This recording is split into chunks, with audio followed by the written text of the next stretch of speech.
All right, man. So it's Raymond Ford, yo. Goodness, Raymond Ford versus Komatov, okay? Damn, man, what a tough opponent he had. I noticed some things in this fight that Raymond Ford was doing wrong. Number one, he was taking on a much taller opponent, right? And his opponent was getting off first, tagging him, just catch Raymond Ford. And what Raymond Ford was doing wrong, okay?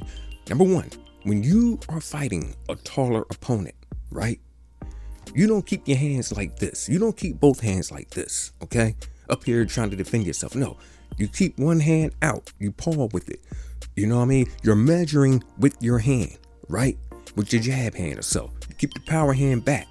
But when that dude jumps in, you just pow. Just move in with the power hand, all right? Just move in with your power. Bam. Catch him, okay? That's what he was not doing last night. I mean, he needs to watch some Gervonta Davis fights. Okay, whenever Gervonta Davis is taking on a fighter that is taller than him, Gervonta Davis always used that skill. When he has that palm out there. Lennox Lewis, he was like the first one I ever seen do that. I mean, if he was fighting someone who was around his size or taller, Lennox Lewis will keep the jab out, pawing with it. You know what I'm saying? The Klitschko's, they used it a lot, and they used it when they had a very aggressive opponent, because it wasn't that many fighters taller than the Klitschko's and everything. Now, some people may say, "Oh man, nah, that's not good, man," because he could either counter over it. Listen, when you're ready, you know what I'm saying. As soon as you see that joker coming, all right, you're ready to fire. Okay, you ready to move and everything. This right here is your measuring hand. Okay, when you're like this, you're just a sitting duck, just like Raymond Ford was last night. All right, now Raymond Ford, the way he was like, down on the scorecards, the way he was getting, caught with some good shots and whatnot, and he was the the underdog going into the fight, right?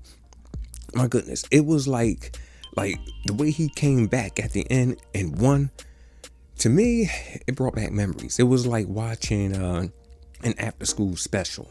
Back in my day, they used to have after school special, for, of course for the kids, after school show and everything. And, them after school specials was good. All right. I mean, they show a kid that was trying hard to succeed in school, get past bullying or get their grades up. And, at the end, they all succeeded. Okay. Like throughout the whole show, you see them failing. But at the end of it, you seen them come out on top. Just like Raymond Ford, man. It was like a movie, like a TV show. When the good guy is losing, the guy you like is losing, but they come out on top. They figure it out. They come out on top. Now, the thing is, a lot of people, are saying it was controversial. Okay, even when I seen the stoppage, I'm like, whoa, that was kind of quick. But when watching it, okay, I had like, I was kind of like in the middle of, was it controversial or was it right? You know what I'm saying? Because, Komatov, he did turn his back, from Ford as he was hurt. Okay, now Komatov was hurt, and he went stumbling, and then he went like running, and he had turned his back. When the referees see that, they're going to stop the fight. It's just like when you get knocked down and you get back up and you fall back down, the ref is going to stop the fight. Okay, that's automatically stoppage. So even though it was like 10 to 7 seconds left in the fight, a lot of people was upset about that.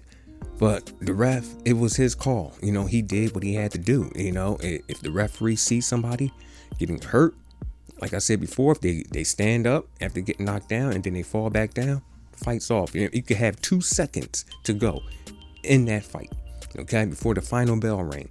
If you get back up and you fall back down, it's a wrap.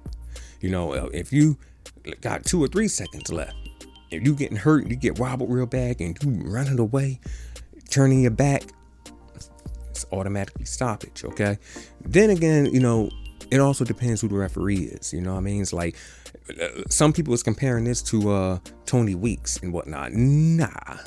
Now, Tony Weeks was just straight up scared because, you know, he had caught a body on his record, you know, during the fight. You know, somebody ended up seriously getting hurt and he ended up dying and whatnot. And Tony Weeks was the ref in that fight. And I guess it's haunting him, okay? So when he see a guy up against the ropes taking 1-2 shots, he jumps in, oh, no. Yeah, that's kind of weak. That's controversial. But what the referee did, nah, you know what I'm saying? But yeah, man, what a good fight for Raymond 4. He's talking about moving up to, I guess, super featherweight, 130 pounds. I think that's where he's going.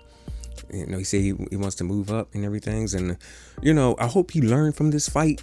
You know, look, when you're taking on a taller opponent and whatnot, or an aggressive opponent, learn how to measure. This is how you win. You use your hands just to measure. Don't keep your hands home. You know what I mean? Because that right there, your aggressive opponent or your much taller opponent is going to get off on you first all the time. You know what I mean? Now, he was countering and catching Kobatov with some, you know, pretty good shots and whatnot. I mean, he got the job done at the end of the day, but it may come a time when you might not get that lucky shot. You know what I'm saying? But once again, congratulations to the young man. You know, go back to the drawing board. You know, practice some more on your skill. You know, you are beginning to go a pretty far away in the sport of boxing. So anyways, that's my take on this. This is CMD Boxing Reports, and I'll catch you guys on the next one.